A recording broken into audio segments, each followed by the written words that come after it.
A girl offers her umbrella to a poor old lady in the rain, but just hours later, a limo pulls up to her house, and something unbelievable happens. Before we continue, don't forget to subscribe to the channel, like the video, and comment where in the world you're watching from. Let's go. The rain pounded mercilessly on the pavement, transforming the streets into small rivers that flowed toward already overflowing storm drains. Emily Parker clutched her colorful umbrella tighter as a gust of wind threatened to tear it from her grip. The rainbow pattern, a gift from her grandmother on her 14th birthday, stood out like a beacon against the gray cityscape. "Just 3 more blocks," she muttered, quickening her pace. She was already running late for dinner, and her mother had texted twice in the past 15 minutes. The community center volunteer meeting had run longer than expected, and now she'd have to face the inevitable questions about why she couldn't just call for a ride instead of walking home in this downpour. Emily adjusted her backpack and turned the corner, her sneakers already soaked through despite her best efforts to avoid puddles. That's when she saw her, an elderly woman huddled against the wall of the closed bakery, shivering visibly as the rain soaked through her thin coat. No umbrella, no shelter, just the small overhang that did little to protect her from the sideways rain. Emily slowed her pace. Her parents' warnings echoed in her mind. Don't talk to strangers on the street. Times are tough, and the homeless situation is getting worse. It's not safe, especially for a 16-year-old girl. But something about the woman's eyes, bright blue despite her weathered face, made Emily pause. Those eyes weren't vacant or threatening. They were filled with a quiet dignity that seemed at odds with her current circumstances. "Are you okay?" Emily asked, moving her umbrella to better shield the woman from the rain. The woman looked up, surprise flickering across her face. "Oh, yes, dear. Just waiting for this awful rain to ease up a bit before I continue on my way." Her speech was refined, her voice cultured despite the slight tremor in it. Emily's suspicions deepened that this wasn't just any homeless person. "You're getting soaked. Do you have somewhere to go?" Emily asked hesitantly. A moment of confusion crossed the woman's face. "I was going home, I think. But I can't quite remember which way that is now."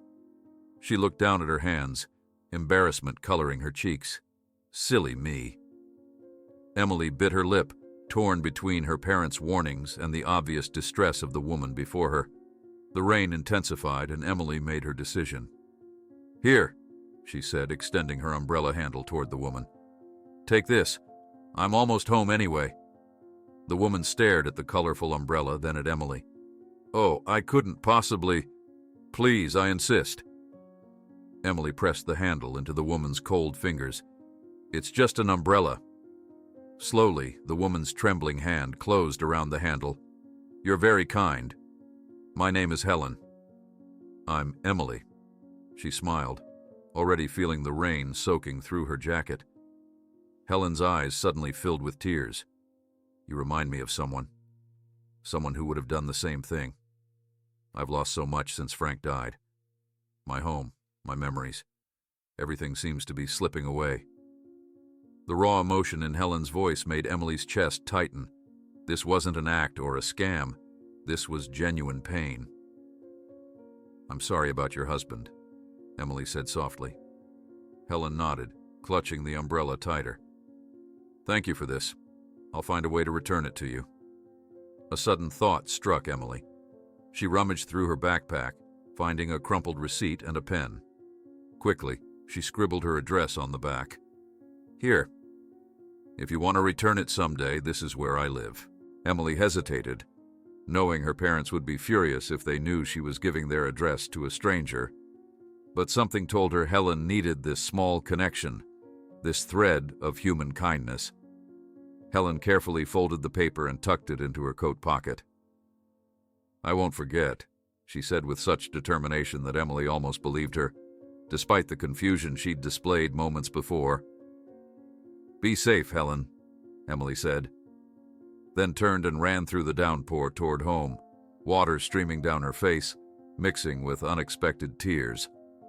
By the time Emily reached her front porch, she was drenched to the bone. She took a moment to catch her breath, trying to formulate a believable explanation for her appearance and for the missing umbrella her grandmother had given her. The front door swung open before she could knock, revealing her mother's worried face.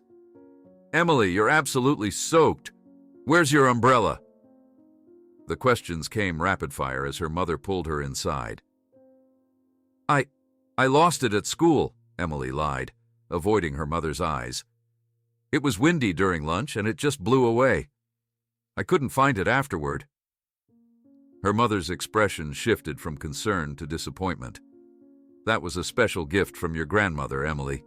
You know how much it meant to her that you liked it." Guilt churned in Emily's stomach. "I know, I'm really sorry. Your father and I have talked about getting you a car when you turn 17, but if you can't be responsible with an umbrella—" "It was an accident," Emily interrupted, more sharply than she intended. "I said I'm sorry, okay?" Her mother's lips pressed into a thin line. "Go change into dry clothes before you catch pneumonia. Dinner will be ready in 15 minutes. Emily trudged upstairs, water squelching in her shoes with each step. In her room, she peeled off her soaked clothes and wrapped herself in a fluffy towel, her mind still on Helen. Had she found shelter? Was someone looking for her? She seemed too refined, too educated to be living on the streets. After changing into dry clothes and toweling her hair, Emily sat at her desk and opened her math textbook. The homework problem swam before her eyes as Helen's tearful gaze kept intruding on her thoughts. Those bright blue eyes, momentarily clear and sharp, despite what seemed like general confusion. Her phone vibrated on the desk. Javier's name flashed on the screen, the coordinator from the community shelter where she volunteered twice a week. "Hello?" Emily answered, suddenly remembering with horror that today was supposed to be her shift at the shelter. "Emily, where are you? We had you down for the dinner service today." Javier's voice carried no accusation, just concern. "Oh my God, Javier, I'm so sorry." Emily pressed her palm against her forehead. "I completely forgot. I went to the school meeting about the fundraiser and then—" "It's okay, we managed. Just wanted to make sure you were all right. It's not like you to no-show." "I know, I'm really sorry. I'll make it up next week, I promise." "No worries. Just so you know, there were some police officers here earlier." Emily's heart skipped a beat. "Police? Why?" "They're looking for an elderly woman who went missing from some upscale nursing home. Apparently she's been gone for weeks. They've been checking all the shelters and community centers." A chill ran down Emily's spine that had nothing to do with her damp hair. What did she look like?" "Thin white hair, blue eyes. Around 70. Name something formal sounding. They said she has early dementia and might be confused about who and where she is." Emily's grip tightened on her phone. Helen. It had to be. "Anyway," Javier continued, oblivious to Emily's rising panic, "if you see anyone matching that description at the center, let me know. Her family's worried sick." "Yeah, of course," Emily managed, her voice strained. "I'll keep an eye out." A knock at her bedroom door made Emily jump. "I've got to go, Javier. Sorry again about today." She ended the call just as her mother entered, carrying a steaming mug of hot chocolate. Despite her earlier frustration, her mother's expression had softened. "Thought you might need this to warm up," she said, placing the mug on Emily's desk. Her eyes lingered on the open textbook. "Getting homework done?" "Trying to," Emily replied, forcing a smile. Her mother sat on the edge of the bed. "You know, that umbrella was special to your grandmother. She was so happy when she found one with all the colors you love." The weight of guilt pressed heavier on Emily's chest. "I know, Mom. I really am sorry."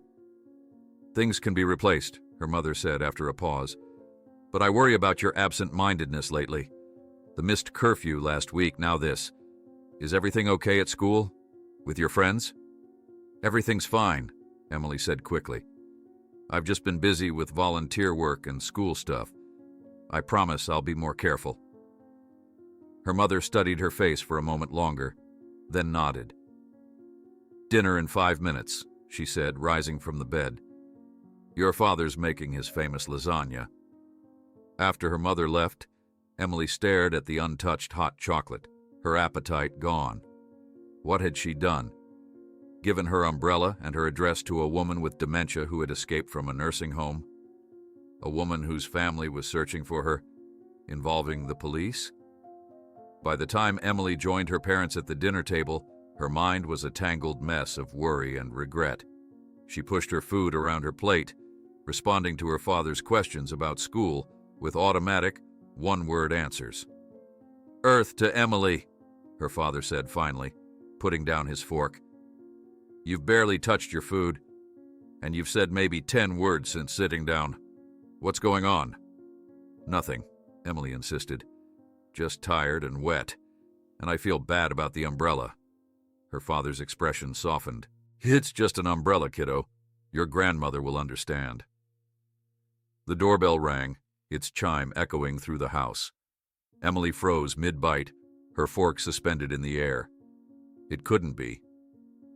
Who could that be in this weather? Her mother wondered aloud. Her father pushed back from the table. "I'll get it." Emily remained rooted to her chair, a sense of dread washing over her as her father walked to the front door. She heard the door open, followed by a moment of silence. Then her father's voice, tight with confusion. "Can I help you?" Emily couldn't make out the response, but her father's next words sent ice through her veins. "Emily? Yes, she's my daughter. Who's asking?" Unable to bear it any longer, Emily rose from her chair and moved toward the hallway. From her position on the stairs, she could see her father standing in the doorway, his body language stiff and protective. Beyond him, illuminated by the porch light, stood Helen, but not the bedraggled woman from the rainy street. This Helen wore an elegant coat, her white hair neatly styled. She held Emily's rainbow umbrella, and beside her stood a stern-looking man in an expensive suit. Behind them, a chauffeur waited next to a sleek black limousine parked in their driveway. "You must be the father of my savior," Helen said with a warm smile, while Emily, frozen on the stairs, watched her small act of kindness transform before her eyes into what was clearly the beginning of an enormous problem. "This is the young woman who helped my mother," Richard Abramson declared, his intense gaze fixed on Emily. "We need to talk about what happened today." Emily's mother moved protectively to her side on the stairs. "Emily, do you know these people?" Words failed her as she stared at Helen, transformed from the disheveled woman on the street into this elegant figure standing in her doorway. The rainbow umbrella, so incongruous in the hands of the elderly woman, seemed to mock Emily's earlier perception of the situation. I gave her my umbrella," Emily managed, her voice barely above a whisper. "She was caught in the rain." Her father's posture stiffened further. "Perhaps you'd better come in," he said to the visitors, his tone making it clear this wasn't a friendly invitation. Minutes later, they were arranged awkwardly in the living room. Helen sat on the couch beside Emily, still clutching the colorful umbrella as if it were a precious artifact. Richard Abramson, who had introduced himself with the brisk efficiency of someone accustomed to boardrooms rather than living rooms, stood near the fireplace, his expensive suit a stark contrast to the casual decor of the Parker home. "My mother suffers from early-onset dementia," Richard explained, his voice clinical and detached. "She wandered away from Oak Ridge Manor 3 weeks ago. We've had private investigators and the police searching for her." Emily felt her parents' furious glances without needing to look up. Not only had she spoken to a stranger, but she'd interacted with a mentally vulnerable person who was the subject of a police search. The weight of their unspoken disappointment pressed against her shoulders. "Where exactly did you find my mother?" Richard asked, his tone suggesting Emily might have done something wrong. "On Maple Street, near the old bakery," Emily replied, her voice small. "She was just standing there in the rain. She seemed confused about how to get home. Home? Helen echoed suddenly, her eyes brightening. Frank and I lived on Cedar Avenue for 40 years, the yellow house with the garden. That's home. Richard's expression tightened momentarily. Mom, Frank passed away 5 years ago. Your home is Oak Ridge Manor now. Helen looked at him, her expression a mixture of confusion and indignation. Don't be silly, Richard. Frank and I are going to Italy next month. We've been saving for years. Richard's jaw clenched as he turned back to Emily. As you can see, her grasp on reality is tenuous. That's why we've been so concerned. She could have been seriously hurt or taken advantage of. Emily swallowed hard. She told me she had lost everything after her husband died. I didn't know she was confused? Suffering from dementia? Richard completed her sentence. That's why she needs professional care, not the kindness of strangers, however well-intentioned. Emily's address, Helen interrupted suddenly, patting her coat pocket. I remembered it perfectly. The young lady with the rainbow umbrella lives at 1482 Orchard Lane. She smiled triumphantly at Emily. I said I wouldn't forget. Richard's eyebrows shot up. You gave her your address? Before Emily could respond, her mother intervened. What exactly happened between you and my daughter, Mrs. Abramson? Helen beamed at Emily. She gave me her beautiful umbrella because I was getting wet. Such kindness. She reminds me of my granddaughter, you know. That's the remarkable thing, Richard said, his tone softening slightly. Your daughter's address is the only detail my mother has managed to retain clearly in months. She's been insistent about returning the umbrella personally. Wouldn't take no for an answer. Emily's father leaned forward. If I may ask, Mr. Abramson, why is your mother in a facility? Do you not have family who could care for her at home? Richard's expression hardened. Running an international corporation doesn't leave much time for round-the-clock care of someone with dementia. Oak Ridge Manor provides the best specialized care money can buy. There are often other options between institutionalization and handling everything alone, Emily's father replied evenly. Emily knew this was his social worker voice, the one he used when suggesting alternatives to families in crisis. You don't understand what it's like, Richard said, his professional facade cracking slightly. You have no idea what it means to lose someone mentally while their body remains physically present. The tension in the room thickened. Emily noticed Helen's fingers tightening around the umbrella handle, her knuckles turning white as the adults exchanged increasingly strained remarks. Perhaps we should focus on the present situation, Emily's mother suggested diplomatically. It's getting late, and I'm sure Mrs. Abramson has had quite an exhausting day. Yes, we need to return to Oak Ridge immediately, Richard agreed, checking his watch. They're expecting us, and her evening medication schedule. No! Helen's outburst startled everyone. She stood up, the rainbow umbrella thrust forward like a shield. I'm not going back to that place. They lock the doors. They take away my things. Mom, please, Richard said, his voice strained. We've discussed this. Oak Ridge is your home now. It's not my home. Helen's voice rose, her earlier composure disintegrating. I don't know where I am. Why am I here? Who are all of you people? Emily's heart twisted as she watched Helen's lucidity evaporate. The elegant woman who had arrived at their door was vanishing before their eyes, replaced by someone frightened and confused. Mrs. Abramson, Emily said gently, standing up. Helen, you came to return my umbrella, remember, the colorful one? Helen stared at the umbrella in her hands, as if seeing it for the first time. Confusion clouded her eyes, then cleared momentarily. The umbrella. Yes, the rainbow.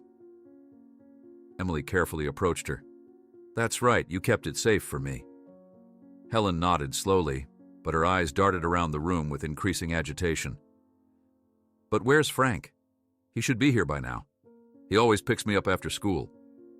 Richard moved toward his mother. Mom, it's time to go. Frank isn't coming. Don't tell me that. Helen's voice sharpened with sudden anger. You're all keeping me prisoner here, aren't you? Where's my husband? Where's Frank?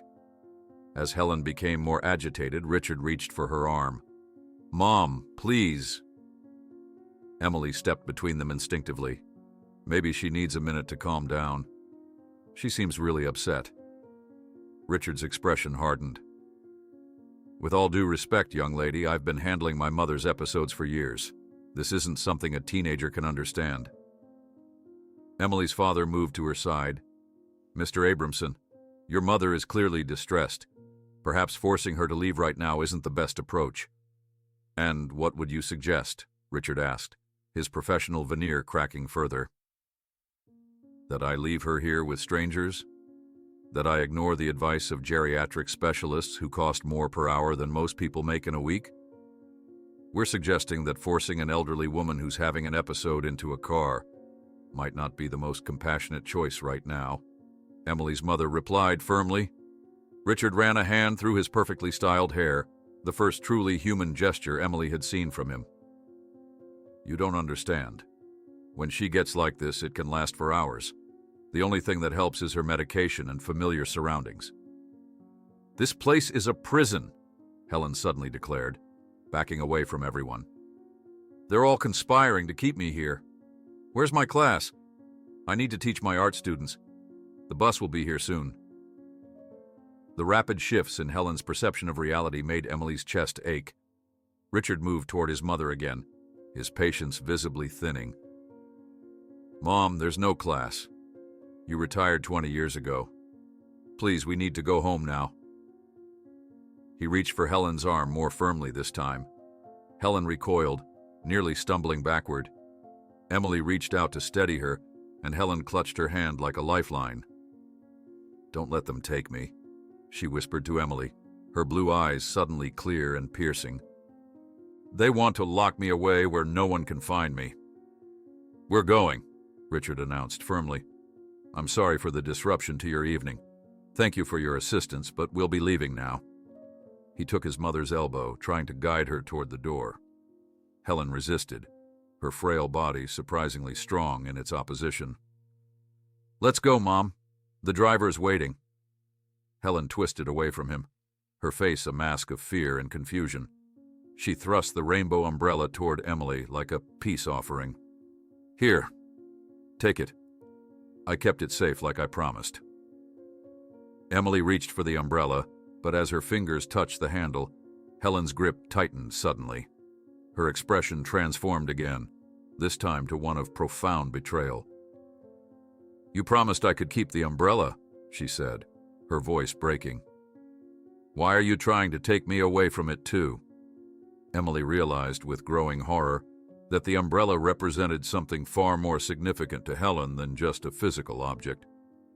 Perhaps it was the last clear memory she had formed, or a tangible connection to a moment of kindness in the confusion of her existence. A heavy silence fell over the room after Helen's words about the umbrella. Everyone seemed frozen in place, processing the raw emotion in her voice. Richard Abramson stood with his hand still outstretched toward his mother, his confident demeanor finally cracking to reveal exhaustion underneath. He rubbed his tired eyes and sank onto the edge of an armchair, shoulders slumping in defeat. For the first time since entering the Parker home, he looked not like a powerful executive, but like a son overwhelmed by circumstances beyond his control. After my father died, Richard began, his voice hollow, I threw myself into work.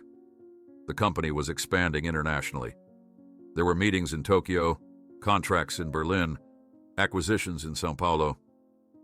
He stared at his hands. I'd visit Mom every few weeks, call when I could.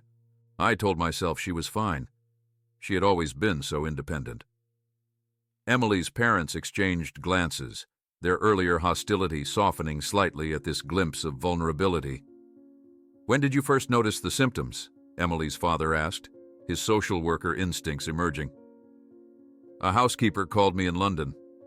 Mom had been preparing the same meal 3 times a day, forgetting she'd already cooked it.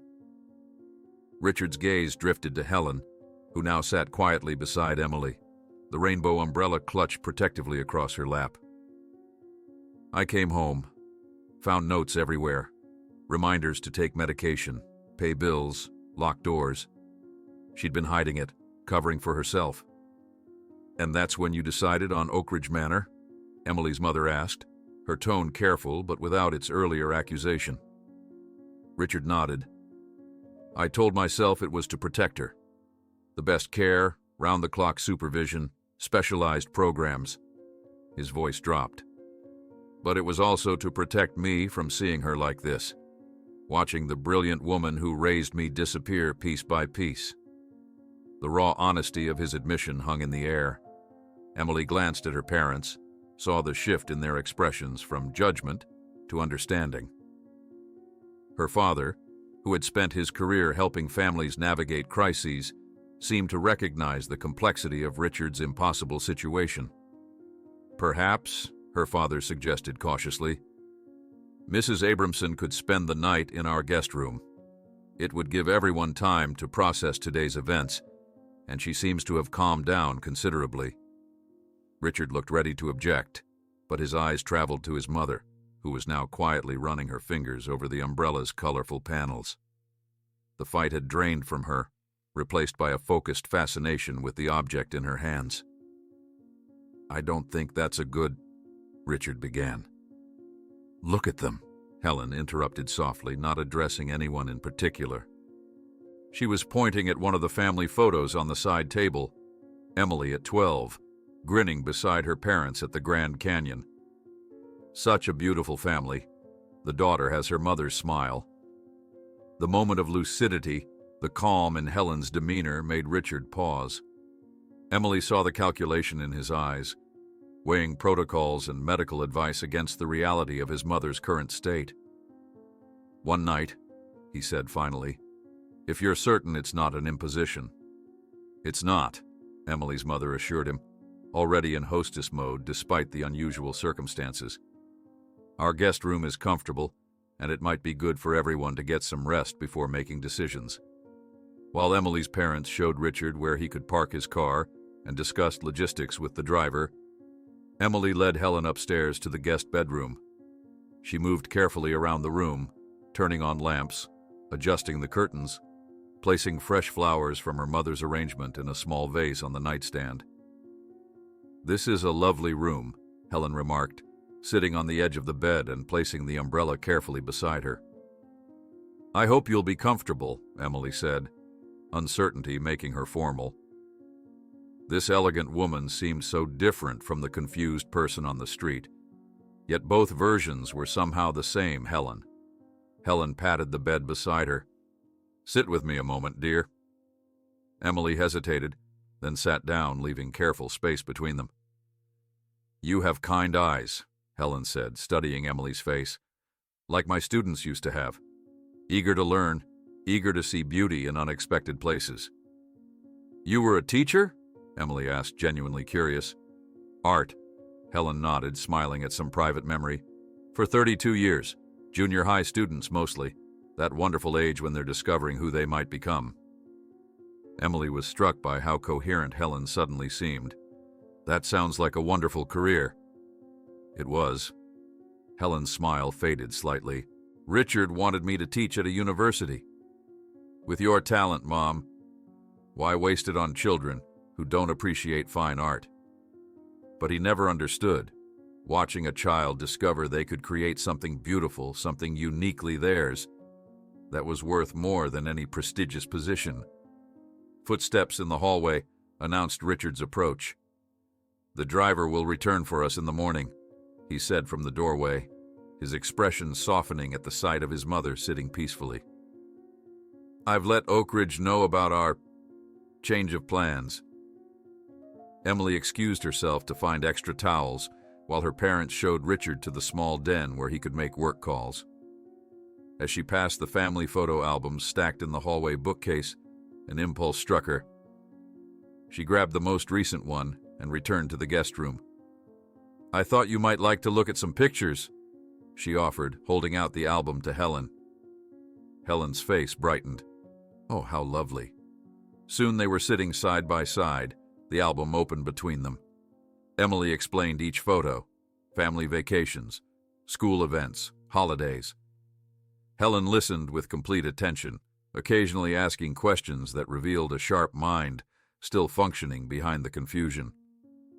Richard paused in the doorway, watching the interaction. For a brief moment, Emily caught a glimpse of naked longing on his face, perhaps for the mother who had once been fully present for him, or for the simple connection they were now witnessing. The evening settled into an uneasy truce. Emily's mother brought tea and cookies. Richard made hushed phone calls in the den. Emily's father checked that extra blankets were available before bidding everyone good night. By 10 o'clock, the unexpected guests were settled, and an exhausted Emily finally retreated to her own room. Sleep came fitfully, her mind replaying the extraordinary events of the day. Sometime past midnight, she woke to the sound of movement in the house. Sitting up, she listened closely. A door opening, soft footsteps on the stairs. Concerned, Emily slipped out of bed and into the hallway. The guest room door stood open, the bed empty. The rainbow umbrella was gone too. Heart pounding, she hurried downstairs. The front door was unlocked but closed. Through the window she could see a figure in the garden, Helen, standing under the umbrella in the gentle rain that had started again, her white nightgown glowing softly in the darkness. Emily grabbed her jacket from the hook and stepped outside. The grass was wet beneath her bare feet as she approached cautiously. Helen stood perfectly still, the rainbow umbrella open above her despite the rain being little more than a fine mist. "Helen?" Emily called softly. "Are you okay? It's late, and it's raining." Helen turned, her expression serene. "Frank always loved the rain," she said conversationally, as if continuing a discussion they'd been having. "Said it cleansed the world, gave everything a fresh start." Emily stepped closer, unsure whether to lead Helen back inside or simply stay with her to ensure she didn't wander off. "Frank, she reminds me so much of our granddaughter," Helen continued, now addressing the empty space beside her. Same gentle way of speaking, same kindness in her eyes. A movement on the porch caught Emily's attention. Richard stood watching them, his face half hidden in shadow. Even at a distance, Emily could see the devastation written across his features as he observed his mother conversing with the ghost of her husband. "Let's go inside, Helen," Emily suggested gently. "It's getting chilly out here." To her surprise, Helen nodded agreeably. "Yes, you're right. Frank has his evening constitutional to finish. He always walks a mile before bed, rain or shine." Emily carefully guided Helen back toward the house, the colorful umbrella bobbing above them like a beacon in the night. Richard disappeared from the porch before they reached it, but Emily could hear his footsteps retreating to the den. Dawn broke gray and cool, the rain having stopped sometime during the night. Emily found Richard already in the kitchen, nursing a cup of coffee her mother had prepared before leaving for her early shift at the hospital. Her father had left a note saying he'd been called to an emergency at work, but would be back mid-morning. "Did you sleep at all?" Emily asked, pouring herself a glass of orange juice. Richard's tired smile answered before his words did. "Not much. Spent most of the night catching up on emails and checking on Mom every hour or so." Helen joined them 30 minutes later, dressed in yesterday's clothes but with her hair neatly combed. She greeted them with surprising clarity, asking about breakfast and complimenting the house. As they ate the pancakes Emily prepared, Richard broached the subject they'd all been avoiding. "We should head back to Oak Ridge after breakfast, Mom. They'll be worried about you." Helen frowned slightly but didn't object. "My room there is very blue. I've never liked blue much. Too cold." "I didn't know that," Richard said, looking genuinely surprised. "We can change it, get new curtains, a different bedspread." While Helen excused herself to use the bathroom, Emily gathered her courage. "Mr. Abramson, I volunteer at the Riverside Community Center 3 afternoons a week. They have art programs for seniors. Maybe Helen would enjoy visiting sometimes instead of being at Oak Ridge all the time. Richard's expression immediately closed. "It's not that simple," he replied, irritation edging his voice. "Do you have any idea what her treatment costs? The time required? The legal liabilities?" Emily recoiled, suddenly feeling naive and intrusive. Her small gesture of kindness now seemed to have complicated everyone's lives, perhaps even made things worse. "I'm sorry, I just thought—" "I know you mean well," Richard cut her off, his tone softening slightly. "But this isn't something that can be fixed with community center art classes and a colorful umbrella." At the mention of the umbrella, Emily remembered. "Speaking of which, I should probably give the umbrella back to Helen before you leave. It was a gift from my grandmother, but—" "That damned umbrella!" Richard exclaimed, his control finally snapping. "It's just an object, not her salvation." His voice carried through the house, louder than he had intended. From the hallway came a crash, followed by Helen's voice, high and frightened. "Frank! Frank, where are you? They're arguing again. Frank!" Richard rushed to the hallway where Helen stood, a broken vase at her feet, her eyes wild with confusion and fear. "Mom, it's okay. I'm here. It's Richard, your son." But Helen wasn't seeing him anymore. "Stay away from me. Where's my classroom? My students will be arriving." Her hands flailed as she backed away from Richard's approach. "Mom, please." Richard reached for her, but Helen's agitation only increased. Emily tried to intervene. "Helen, it's me, Emily. You're safe here." For the first time, Emily's voice didn't seem to register with Helen at all. The elderly woman continued backing away, her breathing rapid, her eyes darting frantically around the unfamiliar space. "I need to go home," she insisted, her voice rising. "Frank will be worried if I'm late." Richard pulled out his phone. "I'm calling Oak Ridge. She needs her medication. This is exactly what I was afraid would happen." Within 20 minutes, paramedics arrived. Helen's condition had deteriorated further. She now recognized no one, alternating between calling for her long-dead husband and demanding to be taken to her classroom. The paramedics administered a mild sedative under instructions from her doctor at Oak Ridge. As they loaded the now subdued Helen into the ambulance, Richard turned to Emily and her father, who had returned home during the commotion. "This is why she needs professional care," he said, his voice flat with exhaustion. "This is the reality of dementia. Not heartwarming stories about art and umbrellas." Emily stood on the porch long after the ambulance and Richard's car had disappeared down the street. The rainbow umbrella remained in the guest room, forgotten in the chaos. She retrieved it silently, returning to her room where she placed it in the corner, unable to look at it directly. The colorful object that had once brought her so much joy now seemed to mock her with the consequences of her impulsive kindness. She had only wanted to help a stranger in the rain, but somehow that simple act had caused pain for a family already struggling with an impossible situation. Perhaps her father was right when he cautioned about the complexity of helping others. Sometimes good intentions weren't enough. Sometimes they made things worse. "That damned umbrella," Richard's words echoed in her mind. "It's just an object, not her salvation." 2 weeks had passed since the ambulance had taken Helen away, but Emily couldn't shake the memory of the elderly woman's frightened eyes as the paramedics guided her out. The rainbow umbrella remained closed in the corner of Emily's room, a painful reminder of good intentions with unintended consequences. She'd tried to use it once during a light drizzle on her way to school, but something felt wrong, as if the cheerful colors now carried a weight they weren't designed to bear.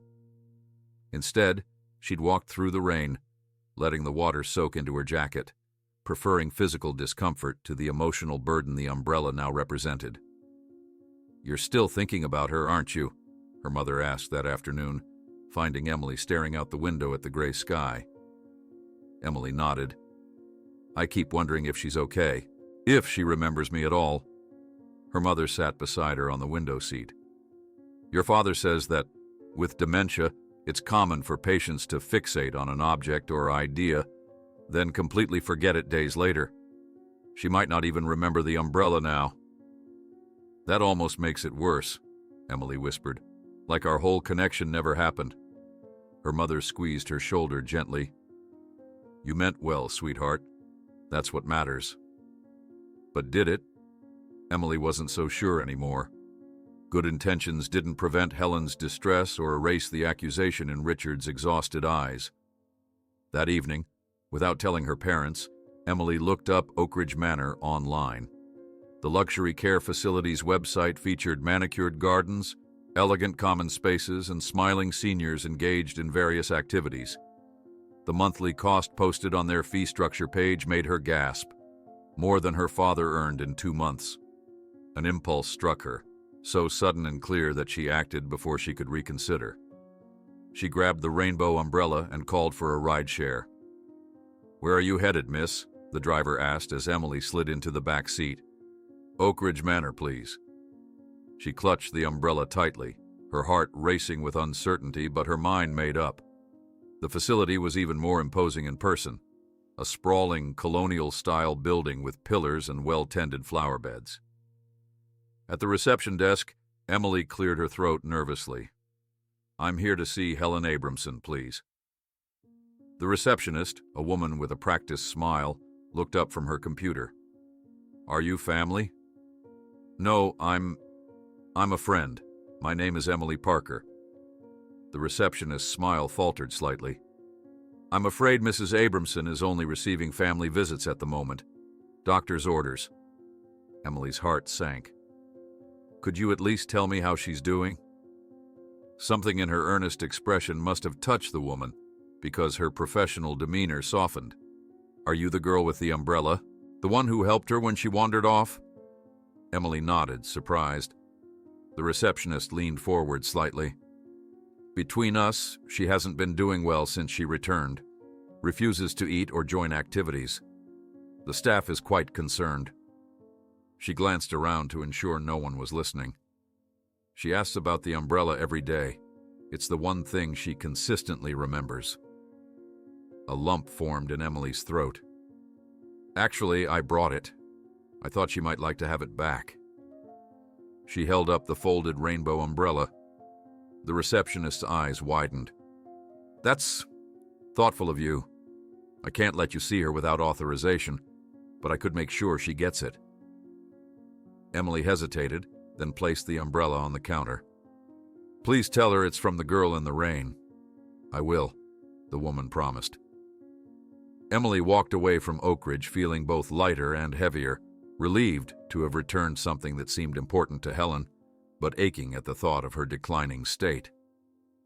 The colorful umbrella had been a bridge between them, and now that connection was severed. 3 days later, Emily was finishing homework when the doorbell rang. Her mother answered it, and moments later called up the stairs with an odd note in her voice. Emily, someone's here to see you. She descended the stairs slowly, then froze mid-step. Richard Abramson stood in the entryway, his usual tailored suit, replaced by jeans and a casual shirt that made him look surprisingly human. I need you to come with me, he said without preamble, an urgency in his voice that hadn't been there before. Emily glanced at her mother, who nodded hesitantly. It's about Helen, her mother explained. Mr. Abramson called earlier. I told him you'd be home from school by now. 10 minutes later, Emily found herself in the passenger seat of Richard's expensive car. The silence between them, filled only by the soft hum of the engine. My mother received your umbrella, he finally said, eyes fixed on the road ahead. The change was dramatic. Emily turned to look at him. What do you mean? After you left with the paramedics that day, she deteriorated rapidly. Refused food, wouldn't speak to the staff, didn't recognize me half the time I visited.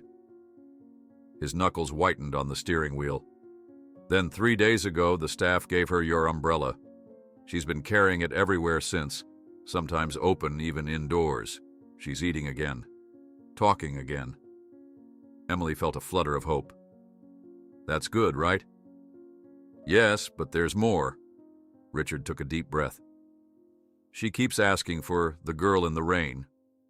That's what she calls you. The staff thought it was another confusion at first, but she's been insistent. Dr. Martinez thinks seeing you might be beneficial. Emily stared at him, trying to reconcile this request with his previous anger. But you said I made things worse, that the umbrella wasn't her salvation. Richard's expression tightened with regret. I was wrong, or at least not entirely right. The doctors say emotional connections can sometimes reach through the fog of dementia when nothing else can. He glanced at her briefly. I don't understand it. I'm not sure I even believe it, but I'm willing to try anything at this point. When they arrived at Oak Ridge, Emily was struck by how different the place felt compared to her brief visit days ago. The elegant facade now seemed cold, institutional despite its luxury trappings. Richard led her through corridors where staff nodded respectfully, past common rooms where elderly residents sat in varying states of engagement and withdrawal. She's having a good day, Richard warned as they approached a door, but that could change in an instant. Don't take it personally if she suddenly doesn't recognize you. He knocked gently before opening the door to a spacious private room.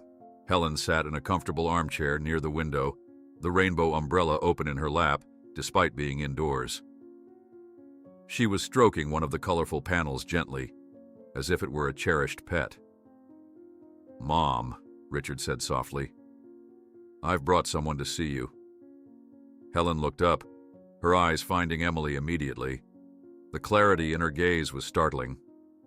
You came back, she said with a smile that transformed her entire face.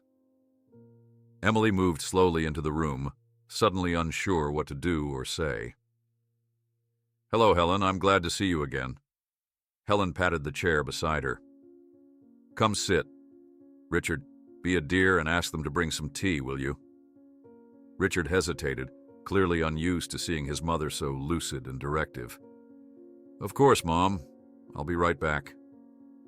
When he had gone, Helen turned her full attention to Emily. Thank you for my umbrella. It's been a comfort. You're welcome, Emily replied, relaxing slightly. I'm glad it makes you happy. Oh, it's more than that, Helen said, twirling the umbrella handle in her hands. It helps me remember. Remember what? Everything important. Helen's eyes took on a distant quality. The colors, especially. I was an art teacher, you know. Emily's heart quickened. Yes, you mentioned that the night you stayed at our house. Did I? Helen looked genuinely surprised. So much is foggy these days, but I taught art for 32 years at Roosevelt Junior High. Loved every minute. As Richard returned with a staff member carrying a tea tray, Helen launched into remarkably detailed stories about her teaching days. She described traveling through Europe with her husband Frank during summer breaks, visiting great museums and sketching in city squares. She spoke of a lifelong dream to open a community art gallery where ordinary people could discover the artist inside them, her hands gesturing animatedly as she described her vision. Richard listened with undisguised amazement. Mom, how can you remember the name of that little cafe in Florence from 40 years ago, but you couldn't remember what you had for breakfast this morning? Helen paused, her expression momentarily confused, then clearing. Some memories are kept by the heart, not the mind, she said simply. A nurse appeared at the door, surprise crossing her face at the sight of Helen engaged in lively conversation. It's time for Mrs. Abramson's medication, she announced, looking from Richard to Emily with undisguised curiosity. As the nurse approached with a small paper cup of pills, Emily noticed photographs on the bedside table that hadn't been there during her brief glimpse of the room days ago. Old black and white images of a younger Helen with a tall, smiling man, and color photos of Helen surrounded by children in what appeared to be a classroom. Richard brought those, Helen explained, following Emily's gaze. After your first visit, I asked for them. After taking her medication, Helen's energy began to flag visibly. Her stories became less coherent, and she occasionally confused Emily with someone named Margaret. A former student, perhaps. "I think we should let you rest now, Mom," Richard suggested gently. Helen nodded, suddenly looking her age again. As Emily rose to leave, Helen caught her hand. "You'll come back tomorrow? I have more to tell you about the colors." "If it's okay with your son," Emily replied, glancing at Richard. "Please do," he said with surprising sincerity. In the car heading back to Emily's house, Richard was quiet, his expression thoughtful rather than troubled. As they neared her neighborhood, he reached into his jacket and withdrew a yellowed envelope. "I want you to have these," he said, handing it to Emily. Inside were old photographs, faded color prints from what appeared to be the 1980s. They showed Helen standing in front of a classroom full of children, each holding brightly painted paper umbrellas with patterns remarkably similar to the one Emily had given her. "It was an annual project she did with her students," Richard explained softly. "I'd forgotten all about it until I was going through some of her old things. They'd create these paper umbrellas as a lesson on color theory and symbolism. Umbrellas protect us from storms," she'd tell them, "but they can also be beautiful." Emily stared at the images, transfixed by the near-identical resemblance between the children's art projects and her own rainbow umbrella, as if the object had somehow unlocked a door that had been locked in Helen's mind for years. Helen sat in her comfortable armchair, the rainbow umbrella resting across her lap like a treasured artifact, her face illuminated with recognition as Emily entered the room. "You came back," Helen repeated, extending her hand while Richard watched in astonishment from the doorway. Emily crossed the room and took Helen's offered hand, noticing how the luxurious surroundings felt strangely impersonal. Despite the expensive furniture and tasteful artwork, there were few signs that this space belonged to Helen specifically. No personal mementos, no family photos beyond the ones Richard had recently brought. Nothing that spoke of the vibrant woman Emily was beginning to know. "I promised I would," Emily said, settling into the chair beside Helen. Helen's eyes sparkled with mischief as she suddenly opened the umbrella indoors, laughing like a child as the colors spread above them. "Isn't it marvelous? They say it's bad luck to open umbrellas inside, but I've never believed in such nonsense." Richard stepped forward, concern etched on his face. "Mom, perhaps you should—" "This umbrella," Helen interrupted, gazing up at the rainbow panels, "reminds me of the ones I used when I taught art. Each section a different color, a different possibility." Richard's expression shifted from concern to shock. He stared at his mother, clearly stunned by her coherent reference to her past. "You taught art?" Emily asked, though she already knew the answer from their previous interactions. "For over 3 decades?" Helen nodded, running her fingers along the umbrella's curved handle. "Junior high students were my favorite, 13, 14 years old. Such a magical age when they're discovering who they might become." Richard moved closer, his business facade completely dropped. "Mom, you're remembering your teaching days? In detail?" "Of course," Helen replied matter-of-factly. "Why wouldn't I? Those were some of the happiest years of my life." Emily watched Richard process this moment, his eyes wide with disbelief. Helen began sharing remarkably detailed stories about specific students she'd taught, art projects that had gone wonderfully right or hilariously wrong, and the satisfaction of watching young people discover talents they never knew they possessed.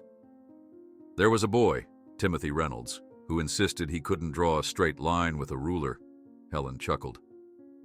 "By the end of the year, he'd created a self-portrait that won a regional competition. He just needed someone to believe in him before he could believe in himself." Her voice grew animated as she described trips to Europe with Frank during summer breaks. "We saved all year for those travels. Frank would map out museums in the morning, and I'd find little cafes for the afternoon.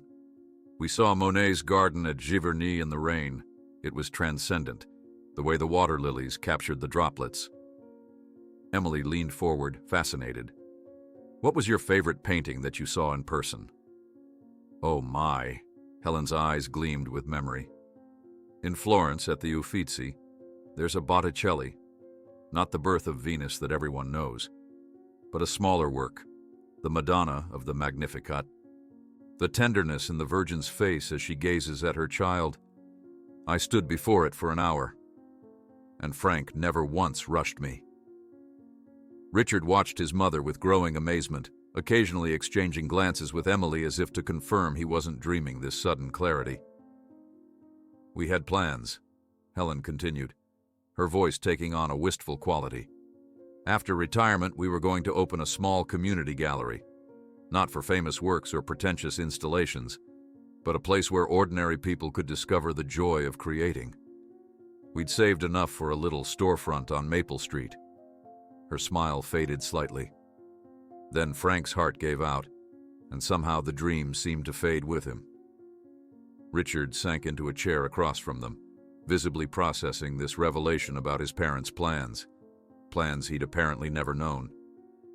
"Mom," he said carefully, "how is it that you can remember these details from decades ago with such clarity, but you couldn't remember what you had for breakfast this morning?" Helen paused, a brief confusion clouding her features, before she responded with unexpected wisdom. "Some memories are kept by the heart, not the mind." The simplicity and profundity of her answer hung in the air. Emily glanced at Richard and saw something shift in his expression.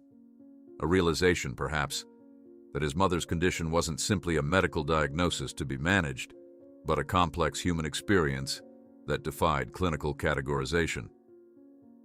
The door opened, and a nurse entered, stopping short at the sight before her. Where she clearly expected to find Helen in her usual withdrawn state, instead, she discovered an animated conversation. Her surprise was evident as she looked from Helen to Emily and back again. "It's time for your afternoon medication, Mrs. Abramson," she announced, recovering her professional demeanor. "Already?" Helen sighed. "Time flies in pleasant company." As the nurse approached with the small paper cup of pills, Emily noticed photographs on the bedside table that hadn't been there during her previous visit. She recognized them from the envelope Richard had shown her. Helen with her students. Helen and Frank in front of the Eiffel Tower. A younger Richard graduating from what appeared to be law school. "Richard brought those for me," Helen explained, following Emily's gaze. "After your first visit, I asked for them specifically." The nurse helped Helen take her medication, watching with barely concealed curiosity as the elderly woman continued to engage with her visitors. "The doctor will be pleased to hear how well you're doing today, Mrs. Abramson," she commented before leaving. After taking her pills, Helen's energy began to visibly wane. Her stories became less focused, occasionally jumping decades within a single sentence. She looked at Emily with sudden confusion. "Margaret? Is that you, Margaret? Your watercolor technique has improved tremendously." Emily shared a glance with Richard, who nodded slightly as if to say this was expected. "It's Emily, Helen," she corrected gently. "Margaret must have been one of your students." Helen blinked, momentarily lost, then smiled with recognition.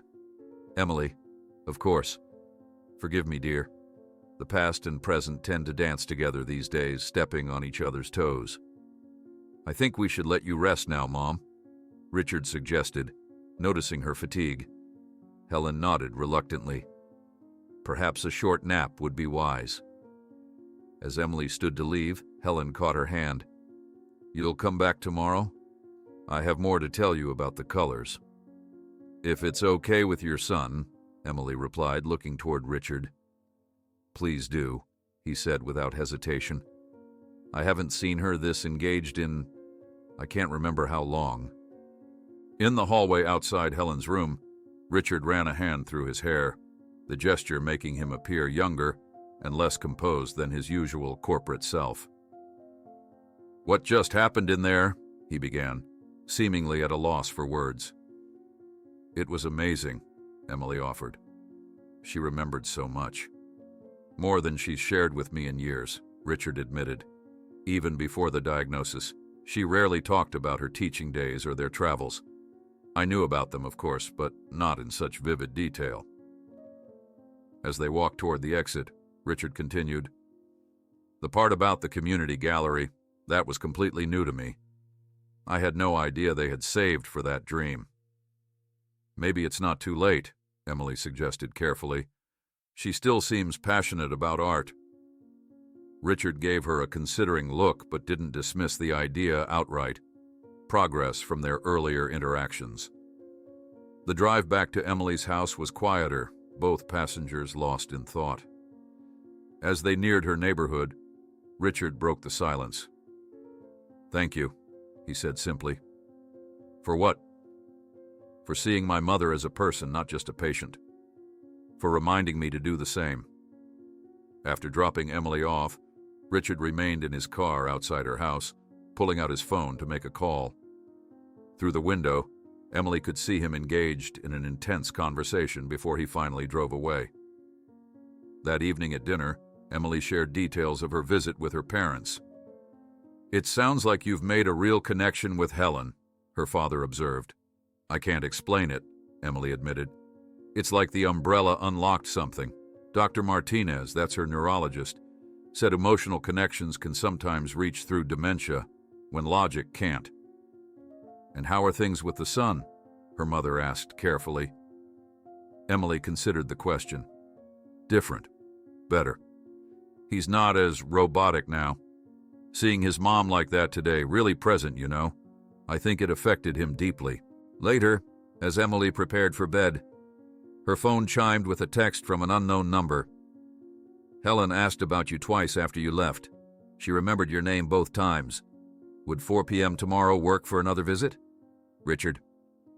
Emily replied affirmatively, then found herself unable to sleep, her mind filled with Helen's stories and the photographs of children holding paper umbrellas so similar to her own.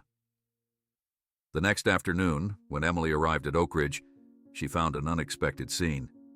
Helen's room door was open, and inside, several staff members were gathered around as Helen, seated at a small table they'd brought in, demonstrated watercolor techniques with surprising steadiness. Richard stood by the window, watching with an expression of wonder. "Ah, Emily," Helen called out. "Perfect timing. I was just showing these nice people how to create a proper sky wash. Come, sit by me." For the next hour, Emily observed as Helen instructed the small impromptu class. Despite occasional lapses, moments when she'd pause mid-sentence, momentarily adrift in her thoughts, she repeatedly found her way back to the lesson with remarkable resilience. After the staff reluctantly dispersed to their duties, Helen showed Emily a sketchbook Richard had brought, filled with drawings from decades earlier. "I drew this in Paris," Helen said, pointing to a charcoal sketch of a small cafe. "Frank said it was better than a photograph because it captured not just the place, but how I felt sitting there." Richard, who had been speaking quietly with Dr. Martinez in the hallway, returned with a surprise, a box of professional-grade pastels. "The doctor thinks creative expression might be beneficial," he explained, setting the box beside his mother with uncharacteristic gentleness. Helen opened the box with childlike delight, running her fingers over the vibrant colors. "Just like the ones I used to have in my classroom," she whispered, as she selected a bright blue pastel and began drawing confident strokes across a sheet of paper. Richard handed Emily an envelope containing additional photographs he'd found while searching through storage. "There's something I think you should see," he said quietly. On the way home, Richard silently handed Emily a yellowed envelope containing faded photos of Helen in front of a classroom full of children holding colorful paper umbrellas they had painted themselves, an image almost identical to the rainbow umbrella that Emily had given her, as if the object had unlocked a door that had been sealed shut in Helen's mind for years. Emily's eyes widened as she studied the photographs of Helen's umbrella art project, tracing her fingers over the faded edges of the images. The similarity between her own rainbow umbrella and the children's paper creations was uncanny, as if she had somehow channeled Helen's past through a simple act of kindness. She had fallen asleep with the photos spread across her bed, and awoke to find her phone buzzing continuously with notifications. The local blog post about the Umbrella Project had gone viral overnight within their community. "Art therapy brings new hope for dementia patients," read the headline, accompanied by a candid photo of Helen holding the rainbow umbrella, her face more animated than anyone at Oak Ridge had seen in months. Emily scrolled through dozens of comments as she ate breakfast, people sharing stories of their own loved ones with dementia and asking how they could implement similar programs. "Is this what's keeping your phone buzzing nonstop?" her father asked, picking up her device and scanning the article over his coffee mug. "It's just a small local blog," Emily explained. "I had no idea so many people would care." Her mother leaned over to read along. "This is quite impressive, Emily. The transformation in Mrs. Abramson has stunned medical staff and given new hope to families dealing with memory disorders." She looked up with raised eyebrows. "You didn't tell us it was making this much of an impact." Emily shrugged, uncomfortable with the attention. "I'm not sure it's as dramatic as they're making it sound. Helen still has good days and bad days." But when she arrived at Oak Ridge later that morning, the atmosphere had noticeably shifted. Staff members nodded and smiled at her, some holding up their phones to show they'd read the article. Outside Helen's room, Richard waited with a thick manila folder under his arm, his expression uncharacteristically animated. "I've received 30 emails since last night," he said without preamble. "People wanting to volunteer, donate supplies, or learn how to replicate what we're doing with my mother." Emily blinked in surprise. "I had no idea the article would get this much attention." "Neither did I." Richard gestured toward Helen's room. "The director of Oak Ridge wants to meet with us. Apparently, a local TV station called about doing a feature." Before Emily could respond, the facility director approached them in the hallway, a tall woman with an efficient stride and concerned expression. "Mr. Abramson, we need to discuss this media situation," she said, her voice low. "While we appreciate the positive attention, we have serious concerns about resident privacy. Our patients aren't exhibits for public consumption." Richard nodded. "I understand completely. That's why I've declined the television interview for now." Emily felt a wave of relief at his decision. The last thing Helen needed was cameras and strangers invading her space. Inside her room, Helen was having an extraordinarily good day.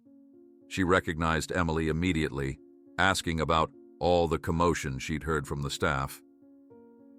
"They're talking about you and your umbrella," Emily explained gently, settling into the chair beside Helen's. "A writer wrote a nice article about how art helps people remember things." To her surprise, Helen seemed to grasp the concept immediately. "About the Umbrella Project? How wonderful." She paused, her eyes suddenly distant yet focused. "I always wanted to open a gallery, you know. Is it too late for that?" Emily exchanged a startled glance with Richard. "A gallery? Like for art?" "Yes, for community artists. A place where ordinary people could display their creativity." Helen's voice took on an uncharacteristic firmness. "Frank and I saved for years, but after he passed..." She looked directly at Richard. "What happened to that money, dear? Did we ever use it?" Richard swallowed visibly. It's still in your account, Mom. I never knew what it was earmarked for." As they talked, an idea began forming in Emily's mind. A small, manageable version of Helen's long-held dream. "What about the recreation room downstairs? The big one that's hardly ever used?" "What about it?" Richard asked. "Could we transform part of it into a small gallery space? For residents' artwork?" The idea grew as she spoke. "Not just Helen's, but anyone who wants to participate." The facility director, who had remained quietly by the door, stepped forward. "That room is designated for structured activities. We couldn't possibly..." "What's the room's current usage rate?" Richard interrupted, his business acumen suddenly evident. The director hesitated. "About 3 hours per week for scheduled events." "And it sits empty the rest of the time," Richard noted. What if we funded a renovation of one wall to create a proper display area? It could be therapeutic for all residents, not just my mother. I'd need to consult with the board and our therapeutic staff, the director hedged. Helen, who had been following the conversation with surprising attentiveness, suddenly stood and walked to a small desk in the corner. With steady hands, she took a pen and paper and began to draw. Everyone watched in amazement as she sketched a floor plan of the recreation room, adding details for a gallery wall with lighting. The track lighting should be adjustable, she explained, her former teacher's voice emerging strong and clear. And we'll need proper hanging systems that can be easily managed by older hands. An impromptu meeting formed in Helen's room. Richard, Emily, the facility director, and Dr. Martinez, who had been summoned to observe Helen's remarkable lucidity. As they discussed logistics and possibilities, Richard's phone rang. He stepped into the hallway to answer it. Emily could see him through the doorway, his expression changing from annoyed to interested as the conversation progressed. When he returned, he seemed energized. That was Calvin Morris, my former business partner, he explained. He saw the article. His mother had Alzheimer's before she passed last year, and he's offering corporate sponsorship if we formalize this into a proper program. The afternoon unfolded in a whirlwind of possibilities. Dr. Martinez cautiously supported the gallery concept, citing research on cognitive stimulation and purposeful activity for dementia patients. The facility director gradually shifted from resistance to tentative acceptance, especially after Richard mentioned potential funding. Emily watched Helen throughout, concerned that the excitement might overwhelm her. But the elderly woman seemed more present than ever, occasionally contributing detailed suggestions about display techniques she had used in school art shows decades earlier. When Emily finally left Oak Ridge that evening, her head swimming with plans and possibilities, she found herself ambushed by doubt on the drive home. Was this moving too fast? Were they building expectations that couldn't be fulfilled? What if Helen had a severe setback? These doubts crystallized the next day at school when Mrs. Winters, her world history teacher, asked her to stay after class. "Your last 2 quizzes were D's, Emily," Mrs. Winters said, placing the papers on her desk. "And I've noticed you've been leaving my class early twice a week. Is everything okay?" Emily's stomach knotted. She'd been so absorbed with Helen and the evolving project that her schoolwork had suffered dramatically. "I'm helping with a special program at Oak Ridge Manor," she explained. "It's for elderly patients with dementia." Mrs. Winters' expression softened slightly. "That's commendable, but not at the expense of your education. Your midterm is next week, and at this rate, you're looking at a failing grade for the semester." The reality check hit hard. Emily had always been a solid B+ student, sometimes reaching for A's when the subject captured her interest. Failing was unthinkable. That evening, her parents confronted her with similar concerns after receiving an email from Mrs. Winters. "We're worried, Emily," her mother said, sitting on the edge of her bed. "You've been skipping meals, missing assignments, and now your grades are suffering." "You've barely seen your friends in weeks," her father added. "Max called yesterday wondering if you were still planning to help with the community center fundraiser." Emily felt a surge of guilt. She had completely forgotten her commitment to design posters for the event. "I've just been busy with Helen and the umbrella project," she said defensively. "We're setting some boundaries," her mother declared. 2 visits per week, not more. No more leaving school early, and your weekend volunteer work at the community center needs to continue." "But Mom," Emily protested, "Helen is making so much progress. She needs me there." "You barely know this woman, Emily," her father said gently. "Your compassion is admirable, but you're 16. Your education and your own well-being have to come first." The argument escalated, with Emily's frustration boiling over. "You don't understand. She needs connection. Everyone needs some kind of connection." She stormed out of the house, ignoring her parents' calls to come back. Rain had started falling, and Emily welcomed it, letting it soak through her light jacket as she walked aimlessly. The irony wasn't lost on her. Here she was, drenched again, thinking about Helen and umbrellas. When she finally returned home, cold and wet, she expected anger. Instead, she found her parents waiting in the living room, faces etched with genuine concern rather than fury.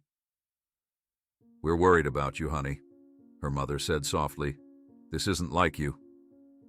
Before Emily could respond, her phone chimed with a notification. The local blog had published its follow-up piece about the Umbrella Project, and the comment section was exploding with responses. Dozens of families with loved ones suffering from dementia were asking how they could participate or start something similar in their communities. Richard stood by the window in Helen's room, watching Emily and his mother bent over a sketch pad, discussing color choices for the gallery wall. There was something surreal about the scene. His mother, who days earlier had barely recognized him, was now offering informed opinions about lighting placement and display considerations. The transformation wasn't complete or constant, but these moments of lucidity had become more frequent since the rainbow umbrella had re-entered her life. "This shade of blue would make the white frame stand out," Helen was saying, pointing to a color swatch. "We used this technique for the district art show in '92. Emily nodded enthusiastically. "And we could use this warmer tone for the opposite wall to create balance." Richard's phone vibrated in his pocket. The blog article about their initiative had generated unprecedented interest, and his email inbox was overflowing with inquiries and offers of support. But this call wasn't about the project. The screen displayed Maxwell Partners, urgent. He stepped into the hallway to answer. "Richard Abramson." "Where the hell are you, Richard?" His business partner's voice was tight with irritation. "The Singapore investors have been waiting for 20 minutes. Richard closed his eyes, remembering the video conference he'd completely forgotten. "I'm at Oak Ridge with my mother.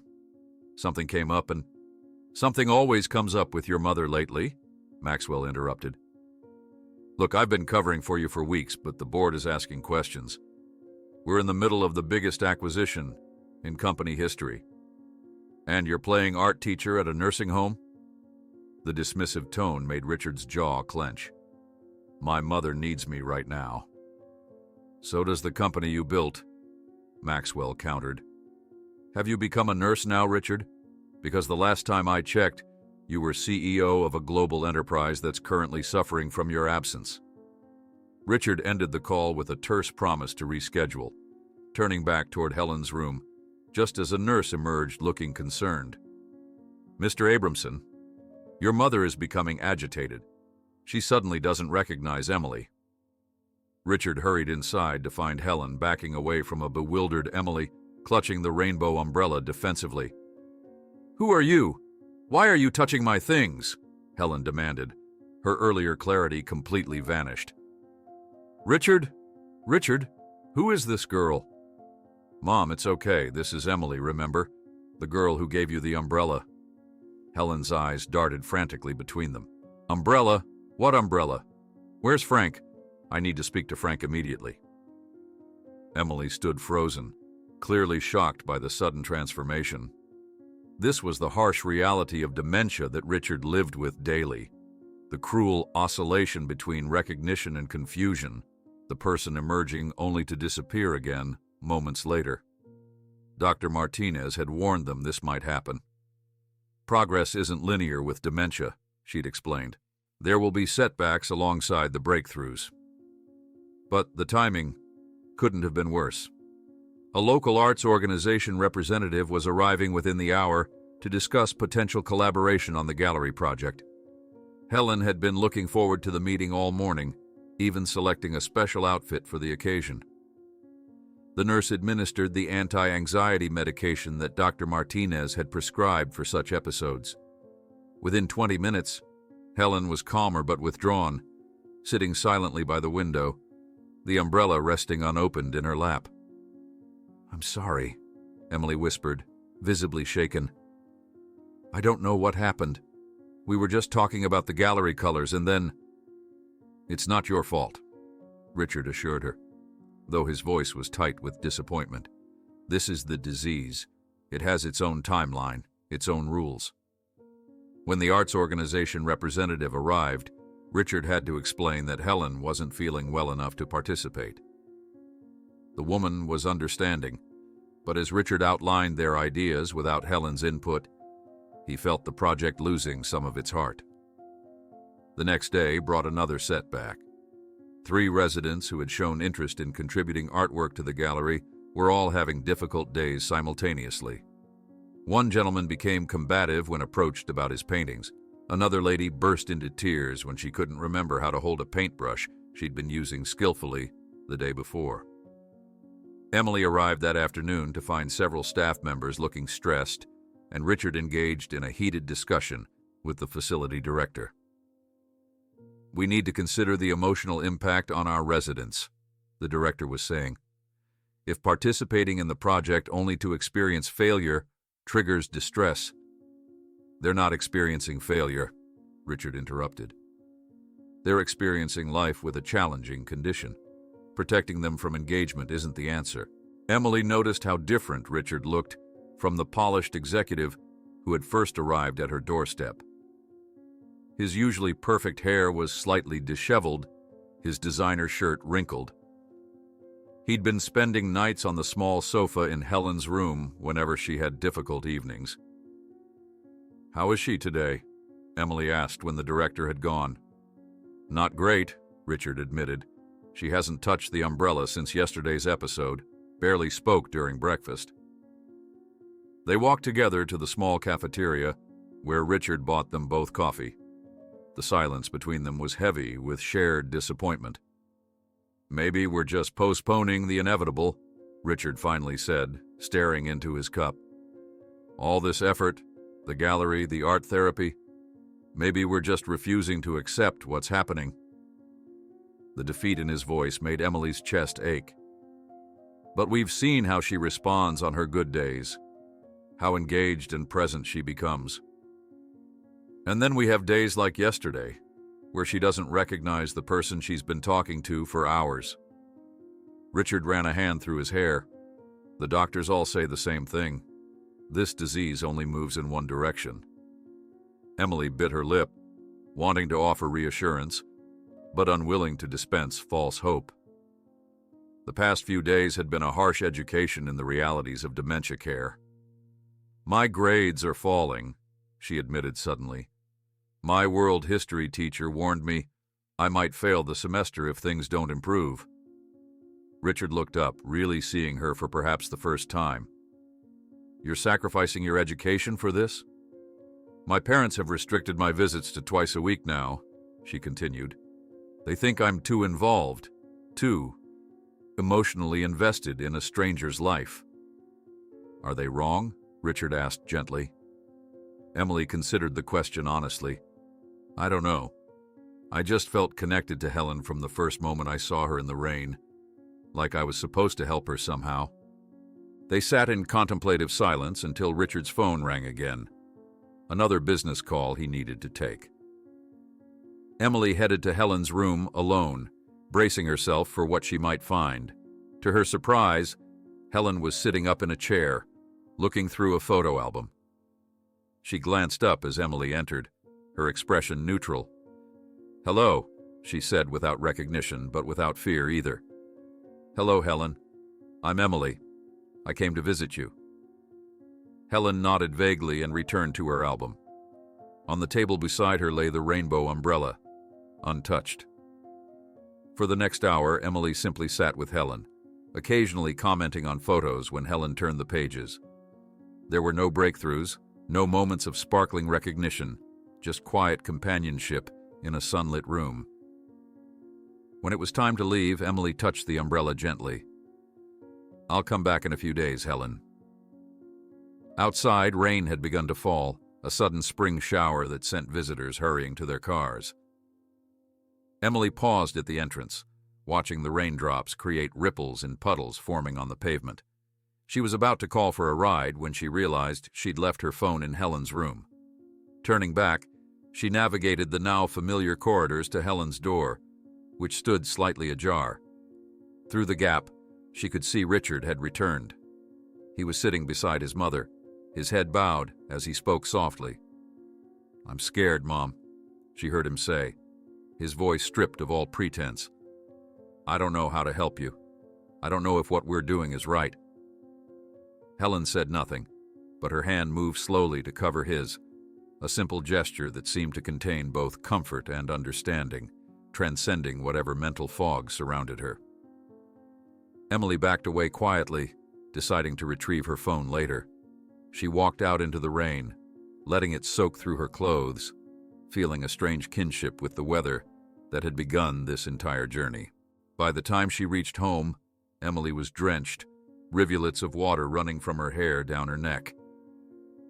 Her parents looked up from the kitchen table as she entered, their expressions shifting from concern to relief. "Honey, you're soaked," her mother said, rising to fetch a towel. "Where's your umbrella?" Emily accepted the towel with a weak smile. "I walked home in the rain on purpose. I needed to think." Her father studied her face. "Rough day at Oak Ridge?" Emily nodded, sinking into a chair. "Helen had a bad day yesterday, and today she didn't really know who I was. The project feels like it's falling apart." As her mother placed a mug of hot chocolate in front of her, Emily's phone pinged with a notification.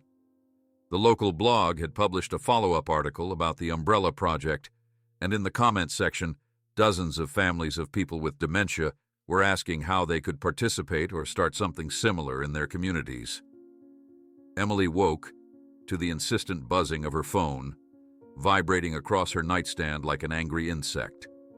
Bleary-eyed, she reached for it, surprised to find dozens of notifications flooding her screen. The local blog post about the Umbrella Project had apparently struck a chord overnight, generating a wave of comments, shares, and messages. "What on earth?" she murmured, scrolling through the notifications with increasing bewilderment. The article titled, "Art Therapy Brings New Hope for Dementia Patients," featured a candid photo of Helen holding the rainbow umbrella, her face animated with a joy that residents and staff at Oak Ridge hadn't witnessed in months. The writer had interviewed several staff members about the remarkable changes in Helen's engagement level since the umbrella's appearance and Emily's visits. Downstairs, Emily found her parents already scrolling through the article on their tablets during breakfast. "This is getting quite a bit of attention," her father remarked, holding up his screen. "Did you know they were writing such a detailed piece?" Emily shook her head, pouring herself a glass of orange juice. "The writer interviewed some of the staff, but I had no idea it would generate this much interest. It's just a small local blog." Her mother raised an eyebrow. "Not so small anymore. Look at these comments. Families from all over the county are asking how they can get involved or replicate the program. The transformation in Mrs. Abramson has stunned medical staff and given new hope to families dealing with memory disorders," her father read aloud. "That's quite a statement, Emily." Emily felt her cheeks warm. "I think they're exaggerating a bit. Helen still has good days and bad days. Yesterday wasn't great." Despite her attempt to temper expectations, Emily couldn't help feeling a flutter of excitement as she prepared for her visit to Oak Ridge. Perhaps the article would bring positive attention to the needs of dementia patients everywhere. When Emily arrived at the facility, the atmosphere had noticeably shifted. Staff members she'd barely interacted with before nodded in recognition, some holding up their phones to show they'd read the article. One nurse stopped her in the corridor. "My mother has Alzheimer's," she confided quietly. "She's been in a home for 3 years. I'm going to try something like this with her, bringing objects from her past. Thank you for the inspiration." Outside Helen's room, Richard was waiting, a thick manila folder tucked under his arm. Dark circles shadowed his eyes, but his expression was animated in a way Emily hadn't seen before. "I've received 30 emails since last night," he announced, without preamble. "Families wanting to support the project, art therapists offering volunteer hours, even a few corporate entities interested in potential sponsorship." Emily blinked in surprise. All from one blog post? Apparently, we've struck a nerve. People are desperate for any approach that might help their loved ones with dementia. He tapped the folder. I've been organizing the offers by category. Before Emily could respond, the facility director approached, her brisk stride matching her businesslike expression. Mr. Abramson, we need to discuss this media situation, she said in a low voice. While we appreciate the positive attention, we have serious privacy concerns. Our residents aren't exhibits for public consumption. Richard nodded. I understand completely. That's why I've already declined the television interview request. Television? Emily echoed, alarmed. Channel 7 called this morning, Richard explained. They want to do a human interest piece on the umbrella therapy breakthrough, as they called it. I'm glad you declined, the director said, visibly relieved. We need to establish clear boundaries as this project develops. Many of our residents lack the capacity to consent to public exposure. As they continued their discussion about privacy protocols, Emily quietly slipped into Helen's room. To her delight, Helen was having one of her good days. She looked up from her armchair by the window, recognition immediately lighting her features. Emily, there you are. Everyone's been buzzing about some article. What's all the commotion about? Emily sat beside her, amazed at Helen's clarity. Someone wrote about you and your umbrella, about how art helps people remember things. Helen's eyebrows rose. About our umbrella project? How wonderful. She paused, her gaze becoming distant, yet surprisingly focused. You know, I always wanted to open a gallery. Is it too late for that? The question caught Emily off guard. A gallery? Like for art? Yes, a place for community artists. Nothing fancy or pretentious, just a space where ordinary people could display their creativity. Helen's voice took on an uncharacteristic firmness. Frank and I saved for years, but after he was gone, she looked up as Richard entered the room. What happened to that money, dear? Did we ever use it? Richard appeared momentarily stunned. It's still in your account, Mom. I never knew what it was earmarked for. A spark of inspiration hit Emily. What about the recreation room downstairs? The big one that's hardly ever used? Could we transform part of it into a small gallery space for residents' artwork? The facility director, who had followed Richard into the room, immediately shook her head. That room is designated for structured activities. We couldn't possibly... What's the current usage rate for that space? Richard interrupted, his business acumen suddenly evident. The director hesitated. About 3 hours per week for scheduled events. And it sits empty the rest of the time, Richard noted.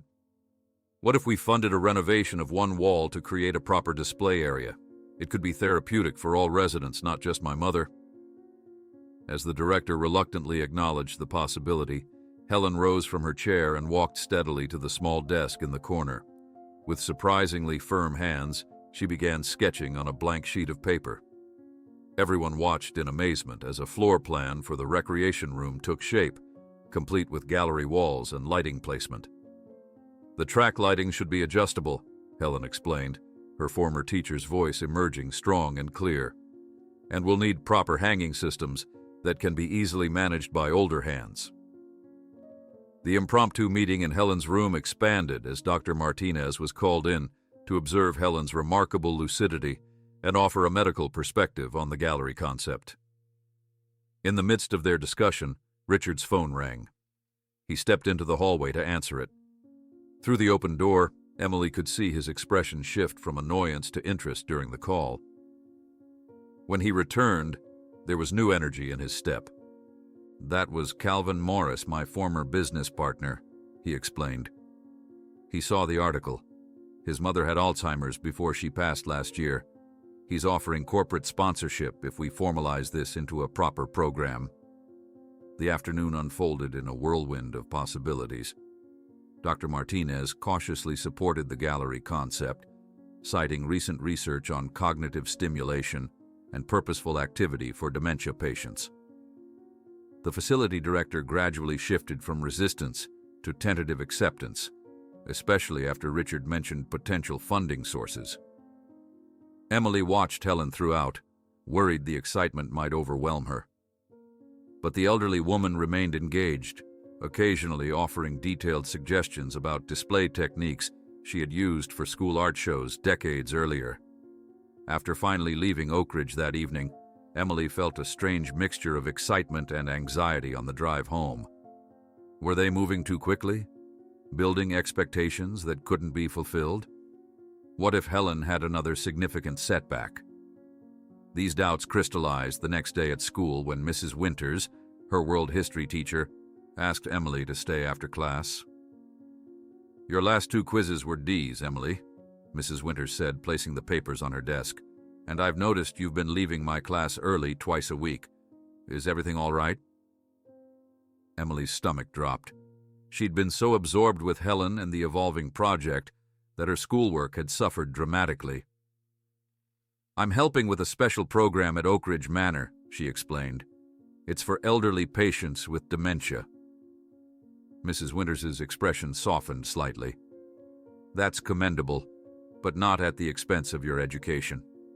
Your midterm is next week, and at this rate, you're looking at a failing grade for the semester." The reality check hit hard. Emily had always been a solid B+ student, sometimes reaching for A's when subjects particularly interested her. Failing was unthinkable.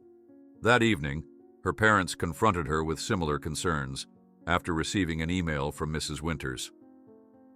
"We're worried, Emily," her mother said, sitting on the edge of her bed. "You've been skipping meals, missing assignments, and now your grades are dropping." "You've barely seen your friends in weeks," her father added. "Max called yesterday wondering if you were still planning to help with the community center fundraiser." Emily felt a pang of guilt. She had completely forgotten her commitment to design posters for the event. "I've just been busy with Helen and the project," she said defensively. "We're setting some boundaries," her mother declared. 2 visits per week, not more. No more leaving school early. And your weekend volunteer work at the community center needs to continue." "But Mom," Emily protested, "Helen is making so much progress. She needs me there." "You barely know this woman, Emily," her father said gently. "Your compassion is admirable, but you're 16. Your education and well-being have to come first." The conversation escalated into an argument, with Emily's frustration boiling over. "You don't understand. She needs connection. Everyone needs some kind of connection." She stormed out of the house, ignoring her parents' calls to come back. Rain had started falling, and Emily welcomed it, letting it soak through her light jacket as she walked without destination. The irony wasn't lost on her. Here she was again, drenched in the rain, thinking about Helen and umbrellas.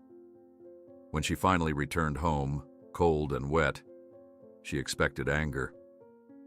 Instead, she found her parents waiting in the living room, faces etched with genuine concern rather than fury. "We're worried about you, honey," her mother said softly. "This isn't like you." Before Emily could respond, her phone chimed with a notification. The local blog had published its follow-up piece about the Umbrella Project, and in the comments section, dozens of families of people with dementia were asking how they could participate or start something similar in their communities. Richard stood in the polished lobby of Oak Ridge Manor, signing his name with precise strokes on a stack of paperwork. His signature, normally so confident and swift from years of approving corporate contracts, wavered slightly on these particular documents. These weren't business dealings. They were the forms authorizing his mother's release from the facility that had been her home for the past 2 years. "Are you absolutely certain about this, Mr. Abramson?" asked the administrator, a woman whose perpetually concerned expression had only deepened upon learning of his decision. "Your mother's condition requires specialized care, consistent routines, trained personnel." "I'm aware of the challenges," Richard replied, signing the final page with a sense of finality. "But as you've seen yourself, She's shown remarkable improvement with the right stimulation. I believe she'll do better with more personalized attention." The administrator's lips pressed into a thin line. Improvement, yes, but her condition remains fundamentally degenerative. The episodes will continue, possibly worsen. Richard met her gaze steadily. "I understand. That's why I've assembled a care team based on Dr. Martinez's recommendations." It had been 3 days since Richard had announced his intention to move Helen out of Oak Ridge. The decision, born during that rainy evening when he'd watched his mother talking to his deceased father in the Parkers' garden, hadn't been impulsive, despite appearing so to others. He had spent weeks researching alternatives, consulting specialists, and reconsidering his priorities. The formal announcement at last night's Oak Ridge staff meeting had been met with mixed reactions: support for the family reconnection, concern about the practical challenges ahead. Dr. Martinez had been cautiously optimistic, emphasizing that while institutional care had its advantages, some patients thrived with more personalized approaches tailored to their specific history and interests. As Richard finished with the paperwork, he checked his watch. Emily would be arriving soon to help with the final preparations. Despite her parents' new restrictions on her involvement, they had agreed she could assist with the transition day, recognizing the importance of familiar faces during Helen's move. 30 minutes later, Emily arrived, her eyes wide as she stepped into Richard's car for the short drive to his house, a place she'd never visited before. "I imagined something different," she admitted, as they pulled through wrought iron gates into a circular driveway. The modernist mansion that stood before them was architecturally impressive but starkly minimalist, all clean lines and glass surfaces that reflected the surrounding trees. "It's more of a place to sleep than a home," Richard acknowledged as he led her inside. The interior matched the exterior, expensively furnished but impersonal, like an upscale hotel suite. No family photos adorned the walls, no personal mementos cluttered the surfaces. "Will Helen be comfortable here?" Emily asked hesitantly, trying to imagine the artistic, warm-hearted woman in these sterile surroundings. "This is just temporary," Richard explained, surprising Emily. "I've purchased a smaller property closer to where she and my father used to live. It has a garden and more character, but the renovations won't be complete for another month, so she'll stay here initially." They walked through several pristine, barely lived-in rooms before Richard paused at a closed door at the end of a hallway. He took a deep breath before opening it, as if preparing himself. "This was their room when they visited," he explained. "After Mom started showing symptoms, I sealed it off. I couldn't face what was happening." The room that was revealed stood in stark contrast to the rest of the house. While equally well appointed, it was filled with color and personality: floral curtains, handmade quilts, watercolor paintings on the walls. Bookshelves held novels with cracked spines, and a corner desk was piled with art supplies. "It's perfect," Emily breathed. "It feels like her." Richard nodded, moving to the desk where dusty paintbrushes stood in ceramic holders. "I closed this room when I first noticed her symptoms getting worse. It was easier to pretend everything was fine if I didn't have to see her struggling with things she used to do effortlessly." He picked up a paintbrush, examining it with regret etched across his features. "I told myself I was protecting her by putting her in Oak Ridge. In reality, I was protecting myself from watching her disappear." As Emily helped clean the space and prepare it for Helen's arrival, Richard moved through the house with contractors and newly hired staff: a day nurse, an occupational therapist, a home health aide. Specialists recommended by Dr. Martinez positioned grab bars in bathrooms, removed trip hazards, and installed subtle monitoring systems. "The care coordinator will start tomorrow," Richard explained as they reviewed the weekly schedule he'd created. "She'll manage the rotating staff and therapy appointments, allowing me to scale back at work without completely abandoning my responsibilities." Emily glanced up. "You're cutting back your hours?" "Significantly." Richard's phone buzzed. Another call from his business partner that he declined with a swift movement. I informed the board yesterday that I'm reducing my role to advisory capacity for the foreseeable future.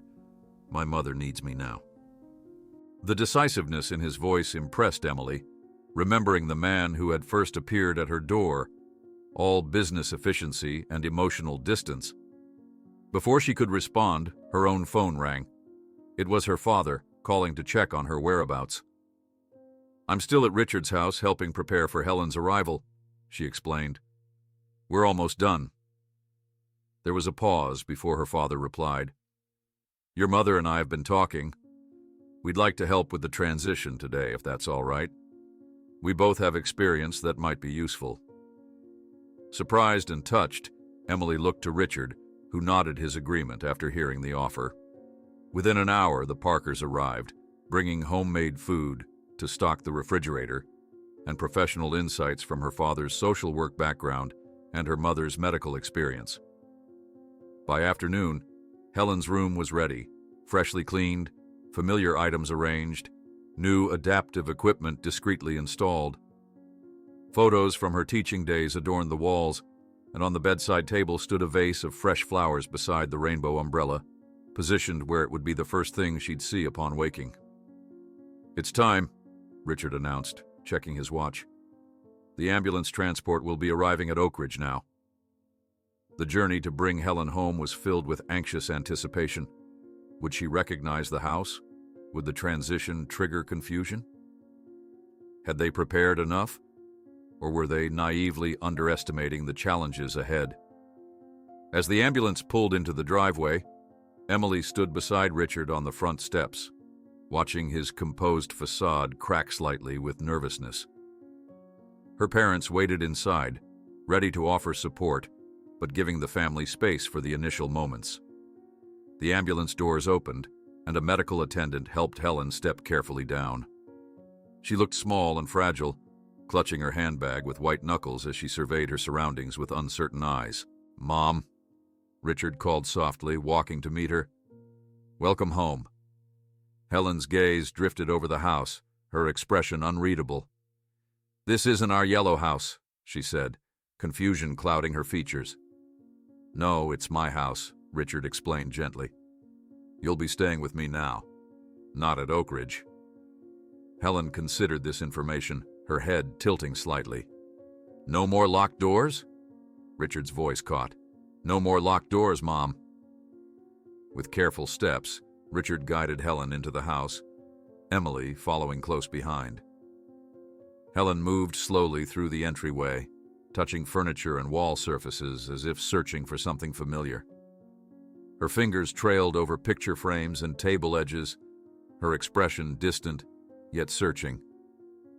When they reached the hallway leading to her room, Helen suddenly stopped before a large photograph Richard had unearthed from storage and hung that morning.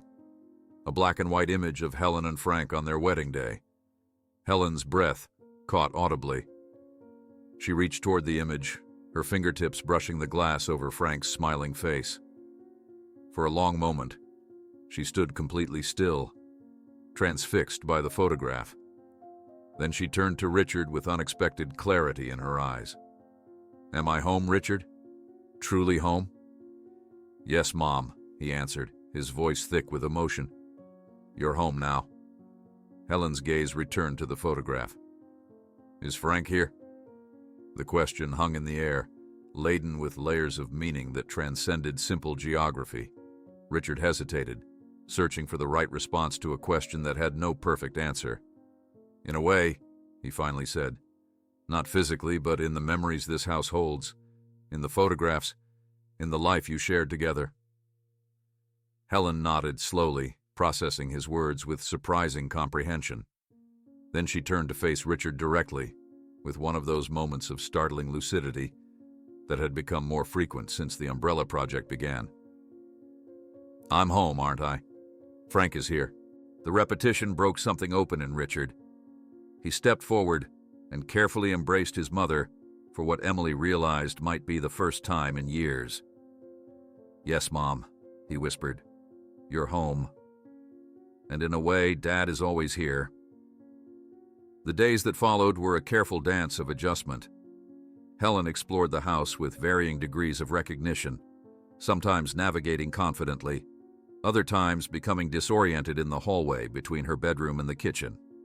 The care team established gentle routines, while Richard worked remotely from a home office, available whenever Helen asked for him. 2 weeks after the move, Emily arrived for her bi-weekly visit to find Helen having a particularly good day. She was sitting in the garden Richard had hastily commissioned, a small but lovely space with comfortable seating and raised flower beds that Helen could tend without bending. "I've been thinking about your school," Helen said unexpectedly as they shared tea. "Richard tells me your grades suffered because of your visits to me." Emily blushed, surprised by Helen's awareness. "They're improving now. I've been catching up." Helen nodded approvingly. "Education matters. I told my students that every day for 30 years. She stirred her tea thoughtfully. "But kindness matters too. That's something schools often forget to teach." As Emily was leaving, she found an elegant cream envelope waiting for her, hand-addressed with her name in formal calligraphy. Inside was a beautifully designed invitation. "The Rainbow Umbrella Foundation cordially invites you to its inaugural ceremony." A name and concept she had never heard before, signed personally by Richard Abramson. Emily stared at the elegant invitation in her hands, running her fingers over the embossed lettering. "The Rainbow Umbrella Foundation," she whispered to herself, intrigued by the name that somehow captured the essence of everything that had happened since that rainy afternoon 2 months ago. The cream-colored cardstock felt substantial, important, like the beginning of something significant. She had no idea what this foundation was or why Richard had created it, but the formal invitation suggested something far more substantial than the small gallery project they'd begun at Oak Ridge. At breakfast the next morning, Emily showed the invitation to her parents. "The Rainbow Umbrella Foundation?" her father read aloud, eyebrows raised. "That sounds quite official." "I don't know what it is," Emily admitted. "Richard didn't mention anything about a foundation when I saw him yesterday." Her mother studied the invitation. "It says the ceremony is at the Westview Community Center. That's the newly renovated building downtown, isn't it?" Emily nodded, feeling a flutter of anticipation. "Do you think I should call Richard and ask about it?" "Sometimes it's nice to be surprised," her father said with a smile. "I'm curious to see what the Abramsons have planned." On the day of the ceremony, Emily chose her outfit with unusual care, a sundress in shades of blue and purple that reminded her of one panel of the rainbow umbrella. Her parents accompanied her, equally curious about this mysterious foundation that had emerged from their daughter's simple act of kindness. The Westview Community Center had recently been transformed from a neglected municipal building into a vibrant community space. As they approached the entrance, Emily gasped in delight. Suspended from the ceiling of the glass atrium were dozens of colorful umbrellas, creating a rainbow canopy that diffused the sunlight into kaleidoscopic patterns across the floor. Richard stood near the entrance, greeting guests, a mix of business people in suits, medical professionals Emily recognized from Oak Ridge, and families who appeared to be there for deeply personal reasons, some accompanied by elderly relatives. "Emily," Richard called, breaking away from a conversation to welcome them. "And Mr. and Mrs. Parker. I'm so glad you could all come." Gone was the stern, distant executive who had appeared at their door that first night.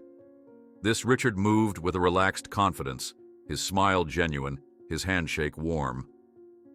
"This looks wonderful," Emily's mother commented, gazing up at the umbrella installation.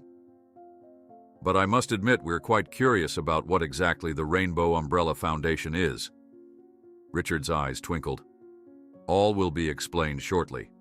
But first, there's someone eager to see you." He led them into the main hall, where rows of chairs faced a small stage. In the front row sat Helen, elegantly dressed in a cream suit with a colorful scarf, her white hair styled perfectly. She was holding the rainbow umbrella across her lap, like a treasured possession. "Emily, dear," Helen called out, her face lighting up with recognition. "A good day, then. Come sit by me. I've been saving you a seat." As Emily took her place beside Helen, she noticed a large photograph displayed on the stage, an image of herself and Helen from one of their early art sessions at Oak Ridge, both smiling as they examined color swatches for the gallery wall. Beside it stood a professional poster with the Rainbow Umbrella Foundation emblazoned across the top. "What is all this?" Emily whispered to Helen, gesturing toward the stage. Helen patted her hand. "Richard's idea. A beautiful one, I think. He'll explain it all." The ceremony began promptly as Richard took the stage, welcomed everyone, and cleared his throat before beginning his speech. "It all began with an act of kindness in the rain," he said, his voice strong and clear. A 16-year-old girl giving her colorful umbrella to a confused elderly woman she found shivering on a street corner. Emily felt her cheeks warm as several heads turned to look at her. That girl couldn't have known that the woman was my mother, Helen Abramson, who had wandered away from her care facility. She couldn't have known that Helen was suffering from progressive dementia, that we had been searching for her for weeks, or that this simple act would set in motion a series of events that would change many lives, starting with our own. Richard went on to describe the unexpected connections that had formed, the discovery of the umbrella's significance to Helen's past as an art teacher, and the remarkable improvements in her condition when engaged with creative activities and meaningful social interactions. What began as a gallery project at Oak Ridge Manor has evolved into something much more significant, Richard continued. Today, I'm proud to announce the official launch of the Rainbow Umbrella Foundation, dedicated to funding intergenerational programs for seniors with dementia across our city. Applause filled the room as Richard outlined the foundation's mission: to create connections between younger generations and elderly individuals with memory disorders through art, music, storytelling, and other creative endeavors. The foundation would provide grants to care facilities, train volunteers, develop curricula for schools, and fund research into non-pharmaceutical interventions for dementia. "And I'm especially honored to announce our first youth ambassador," Richard said, his gaze finding Emily in the front row. "Emily Parker, whose compassion started everything, has agreed to help us develop programs connecting students with seniors in memory care." Emily froze, surprised. Richard hadn't mentioned this role to her yet. Before she could process the announcement, he continued. "To support Emily's commitment to this work and her evident passion for helping others, the foundation will provide a full scholarship for her college education, with a focus on gerontology or related fields, should she choose to pursue that path." The room erupted in applause again as Emily sat in stunned silence. Helen squeezed her hand tightly, beaming with pride. For the next hour, various speakers took the stage. Medical professionals discussing the impact of social engagement on dementia patients, family members sharing stories of connection, art therapists explaining their techniques. Throughout it all, Helen remained remarkably present, occasionally whispering observations to Emily or nodding in agreement with the speakers. During a brief intermission, Emily's parents approached her, their faces glowing with pride. "A college scholarship?" her mother whispered, embracing her. "Emily, this is incredible." Her father squeezed her shoulder. "We're so proud of you, honey. Your compassion has created something beautiful." Emily was still processing the magnitude of what had happened when Richard rejoined them, accompanied by a distinguished older gentleman. "Emily, I'd like you to meet Calvin Morris, my former business partner and the foundation's primary benefactor. His mother lived with Alzheimer's for 8 years before her passing." Calvin shook Emily's hand warmly. "What you've inspired here gives me hope. We had the best medical care money could buy for my mother, but what she truly needed was what you gave Helen: connection, purpose, recognition of her personhood beyond the disease." As the ceremony concluded, guests were invited to explore various displays around the hall: art created by dementia patients, information about volunteer opportunities, and a timeline showing the evolution of the Rainbow Umbrella Project from Emily's first encounter with Helen to the Foundation's formation. In the months that followed, Emily witnessed the Foundation's growth firsthand. As youth ambassador, she helped develop a program bringing high school art students to senior facilities while maintaining her focus on her own studies. Her grades had rebounded, and she now had a clear vision for her future that she'd never had before. Richard had followed through on his decision to step back from his CEO role, taking a position as chairman of the board instead. He dedicated 3 days a week to the corporation and 4 to the foundation and caring for Helen, whose condition remained stable with occasional good days of remarkable clarity interspersed with more challenging periods. The renovations on the smaller house near Helen and Frank's old neighborhood had been completed, and Helen had moved there with Richard and a rotating team of caregivers. The home featured a bright studio space where Helen could paint on her good days, and walls covered with her artwork and photographs from throughout her life. On a clear spring morning, nearly a year after Emily had first given her umbrella to Helen, she found herself seated among rows of folding chairs on the high school football field, dressed in her graduation gown. Helen sat in the front row of family seating, looking frail but present, the rainbow umbrella open above her despite there being no rain in sight. Richard sat beside his mother, occasionally checking that she was comfortable and oriented. Emily caught his eye and they exchanged smiles, no longer strangers connected by circumstance, but friends bonded by shared purpose. As the ceremony began, dark clouds suddenly gathered overhead. The principal glanced nervously at the sky, but continued with his welcome speech. The first drops of rain fell as the valedictorian took the stage, and within minutes, a gentle shower was falling on the assembled crowd. From her seat among the graduates, Emily watched in amazement as hundreds of colorful umbrellas opened simultaneously throughout the audience.